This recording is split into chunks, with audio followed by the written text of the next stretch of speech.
everyone. Hello Standard 4th. Now today we will learn about the 8th chapter Alice in Wonderland. हमने last देखा था कि ये Alice नाम की जो लड़की है वो इस रेबिट के साथ इस हॉल में चली जाती है। यहाँ तक हमने देखा था। फिर ये जो लास्ट पैराग्राफ था, will I sleep through the earth to the other side, यानी कि ये एलिस फिर देखो ऐसे हॉल में गिर जाती है और कहती है will I sleep through the earth to the other side, यानी कि मैं क्या पृथ्वी की दूसरी ओर आ चुकी हूँ, वो ऐसा फील करती है। Thump, Alice landed on a pile of dry leaves. She looked around quickly and suddenly saw the white rabbit again. फिर वो क्या होता है कि इस हॉल है वो बहुत ही बड़ा है, वो इसमें चली जाती है और वो बताती है कि वो सूखे पत्ते हैं उसके ऊपर चली जाती है और ये जो रैबिट होता है उसको वो फिर से देखती है। It disappeared, saying, "Oh my ears and whiskers, how late it is getting." Alice stooped up and saw a small door about 15 inches high. It was too small for her to go through. She saw a glass table with a golden की on it. फिर वो Alice है वो क्या देखती है, इस rebate को वो फिर से देखती है और वो खड़ी होती है, stood up and so a small door about 15 inch high, यानी कि एक छोटा सा डोर होता है जिसकी हाइट्स है वो है 15 इंच का। इट वॉज टू स्मॉल, वो बहुत ही छोटा है।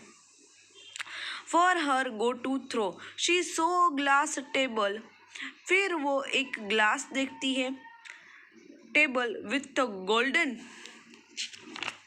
गोल्डन की ऑन इट, यानी कि कोई टेबल था। फिर वो ऐसे टेबल देखती है और वो देखती है कि उसके ऊपर गोल्डन की, यानी कि सोना होता है, उसकी चाबी होती है वो। She tried the little golden key in the lock and to her delight it fitted. फिर क्या होता है कि वो ट्राई करती है उस डोर को, वो जो छोटा सा डोर था उसको इस गोल्डन की से ओपन करने की है, वो बात सोचती है। Alice opened the door and looked into the loveliest garden she said she had ever seen. फिर जब ये एलिस नाम की लड़की है वो जो छोटा सा डोर है वो गोल्डन की से ओपन करती है और वो क्या देखती है, लवलीएस्ट गार्डन, बहुत ही प्यारा बगीचा होता है, बहुत ही सुंदर होता है, उसने कभी देखा नहीं वो गार्डन ऐसा होता है। देखो ये loveliest garden, we can also see that colourful flowers है, फाउंटेन है, और ये एलिस उसको देखकर बहुत ही खुश होती है। How she longed to be among those beads of bright flowers and those cool fountains। जैसा मैंने कहा इस गार्डन में बहुत ही लवलीएस्ट फ्लावर्स, बहुत ही कलरफुल फ्लावर्स और प्यारा एक फाउंटेन था, झरना था वहाँ। But she could not even get her head through the doorway. Oh, how I wish I could become smaller, she exclaimed loudly. फिर क्या होता है कि उसको अब एलिस को उस जो छोटा सा डोर है उसमें से अब उसको बाहर जाना होता है, लेकिन वो क्या है, उसका जो हेड है, उसका जो शीर है वो इस डोर से टकराता है क्योंकि डोर बहुत ही छोटा है और वो निकल नहीं पाती। लेकिन इस ब्यूटीफुल वर्ड, इसलिए कहा है ना एलिस इन वंडरलैंड, यानी कि एक अद्भुत जगह पर फंस जाती है। तो यहाँ हमारी इस स्टोरी का एक्सप्लेनेशन होता है, adopted from Alice in Wonderland by Lewis Carroll, यानी कि के ऑथर का नाम है। अब हम इसके हार्ड वर्ड्स देखेंगे। स्कैम्पर, स्कैम्पर यानी कि running with quick light step. Hurried यानी कि पता है जल्दी में होना। पॉप्ड यानी कि बर्स्ट। डिसअपियर्ड यानी कि जो हमें दिखाई न देता हो, वैनिश। और क्या है, विस्कर्स, विस्कर्स यानी कि long hairs growing from the face और स्नॉट ऑफ मेनी ममल्स, यानी कि बहुत ही लंबे बाल होते हैं कई ममल्स के। अब देखते हैं इसकी exercise. Reading is fun. First, while listening to the story what did Alice see. तो हमें पता है Alice had seen the pink rabbit. Second, what was और स्कैम्पर रेडी। स्कैम्पर यानी कि बहुत ही जल्दी में होना, भगदड़ में होना। What was different about the rabbit that Alice saw? तो हमें पता है कि एलिस में देखा था कि रैबिट की जो आइज थी वो पिंक कलर की थी और ऐसे उसने ब्लू कलर का कोट पहना था। Where did the rabbit go? Rabbit go, तो रैबिट है वो हॉल में जा रहा था, बहुत ही भगदड़ में था। How did Alice reach a wonderland? Through the hall. What strange things did Alice see? तो एलिस ने देखा गोल्डन की देखी। Describe in your own words the garden that Alice saw. तो garden is a very beautiful, garden is a very lovely. There are so many colorful and beautiful flowers in the garden and also the cool fountain.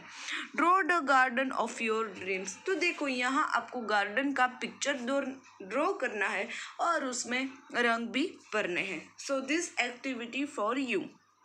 Third, tick the right and the correct answer. The rabbit had pink eyes. Who was burning with a curiosity? Alice. Who fell down and down and down? The Alice. अब देखते हैं next exercise. Who said, "Oh my ears and whiskers, how late it's getting"? Alice. The garden. Alice show a lovely. अब देखते हैं let's talk. First, describe a some of sounds you hear at night. तो there is a voice of so many insects. Second, imagine you are Alice and your partner is rabbit. What would you do? तो यदि चलो मान लो आप Alice हो और आपका partner भी यानी कि आपका कोई फ्रेंड भी इसी तरह रैबिट है, तो आप क्या करोगे? तो ऑब्वियसली हम भी ऐसा बहुत ही लवली गार्डन देखना चाहेंगे. What do you think Alice saw in the garden? तो Alice had seen the beautiful flowers, cool fountain, beautiful birds, etc. Fourth, how could Alice have got into the garden? तो Alice have got the garden through the golden keys. अब देखते हैं. Let's write. First, find one word from the story that means. यानी कि हमें यहाँ लिखना है स्टोरीज में से फाइंड करके मीनिंग. टू वॉक फास्ट का मीनिंग होगा हरीड. टू थिंक का मीनिंग होगा वंडर्ड. हैप्पी का मीनिंग होगा delight. To be a seen nowhere उसका मीनिंग होगा डिसअपियर. एट वंस यानी कि क्विकली वंस.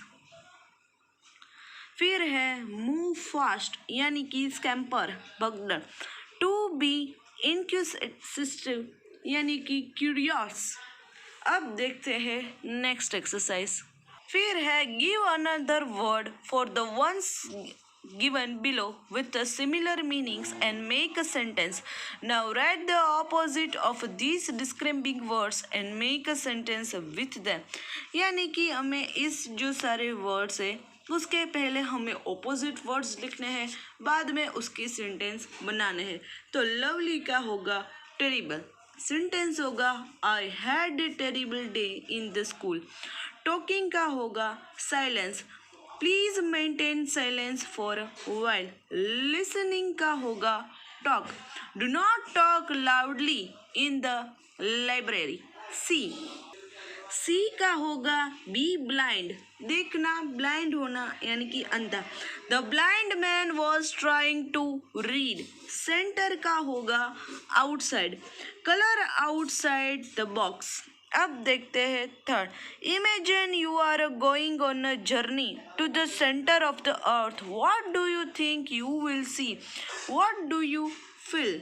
तो इसका आंसर होगा if I were going on a journey to be the centre of the earth I would see million of buildings in small size and water everywhere. I would feel very excited and scared at the same time. Fourth, Alice follows the strange rabbit because she wants to know a number of things. Rearrange the words to make the question that Alice has in her mind and put a question mark. First A, यानी कि हमें Alice थी वो उस rabbit के पीछे गई थी जानने के लिए कि ये रैबिट ऐसा क्यों है। तो हमें यहाँ ये लिखना है उसके मन में क्या क्वेश्चन थे। फर्स्ट है talk rabbit how can a rabbit talk, यानी कि हमें क्वेश्चन बनाने हैं, इसको रीअरेंज करने हैं।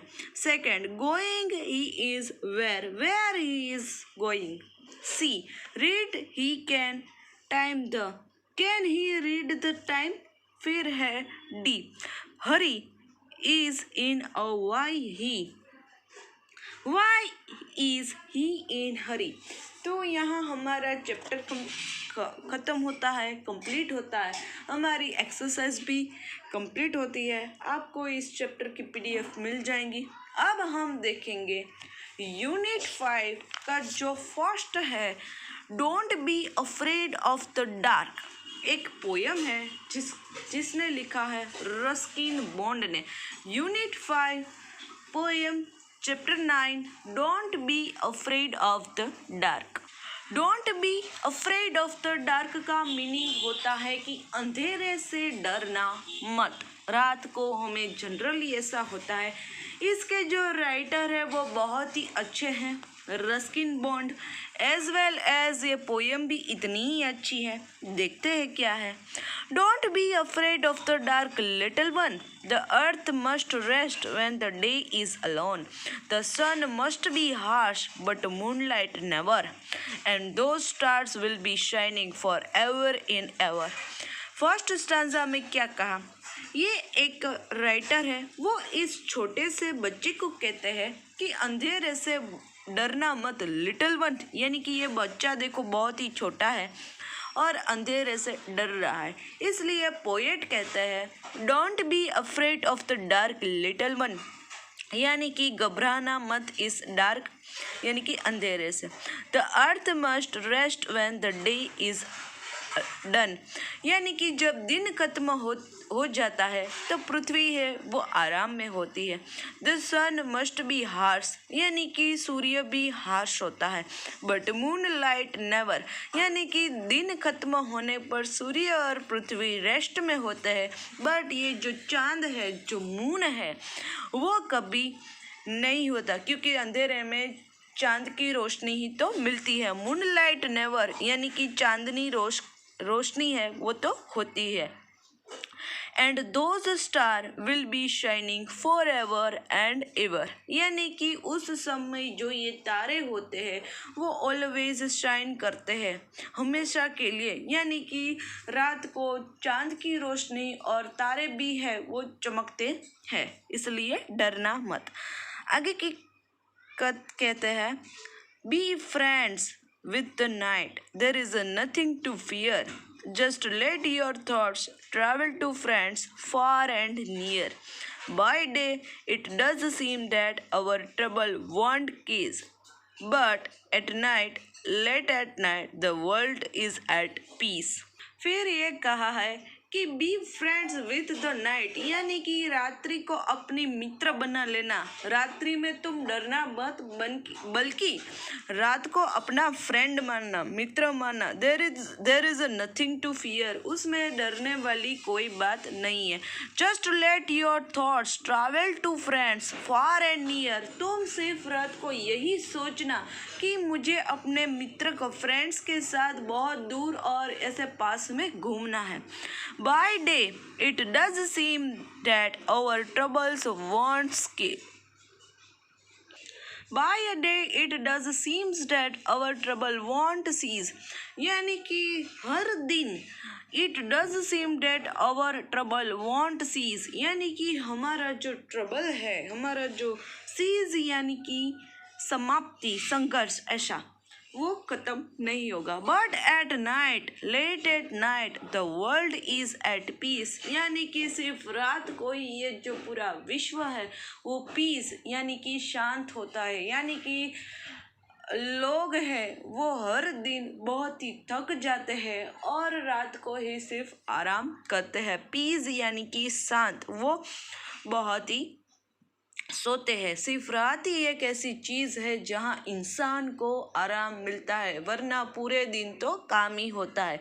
यानी कि by the day it does seems that our trouble won't cease, यानी कि हर दिन हमारा संघर्ष तो कभी समाप्त नहीं होता, हमारा काम कभी समाप्त नहीं होता। बट एट नाइट, और सिर्फ रात को ही, at late night the world is at peace, सिर्फ रात को ही ये है शांत होता है। यानी कि ये बहुत ही छोटी सी पोयम थी, 2 स्टांजा की, बहुत ही इजी है। इसके जो राइटर है वो है रस्किन बॉन्ड। अब देखते हैं इसके न्यू वर्ड्स। अफ्रेड यानी कि डरना, डार्क यानी कि अंधेरा, रेस्ट यानी कि आराम, हार्श यानी कि कठोर, फॉर एवर यानी कि हमेशा के लिए, ट्रबल्स यानी कि मुश्किल, और सीज यानी कि समाप्ति। अब हम देखते हैं इसकी नेक्स्ट एक्सरसाइज है reading is fun. What is the poem about, poem किसके बारे में है? The poem is about how not to get afraid of the darkness. Second, what happen when the day is over? So night comes when the day is over. What does the earth do when the day is over? The earth do the rest. What does the poet want us to do at night? तो हमें क्या कहा है कवि ने कि हमें रात को क्या करना चाहिए? तो the poet wants us to think about our friends at night, यानी कि रात को हमें हमारे फ्रेंड्स के बारे में सोचना चाहिए, उसके साथ घूमने के बारे में सोचना चाहिए। तो आज के सेशंस के लिए इतना ही। नेक्स्ट सेशंस में हम जो 5th है क्वेश्चंस यहाँ से स्टार्ट करेंगे। So till then have a nice day to all.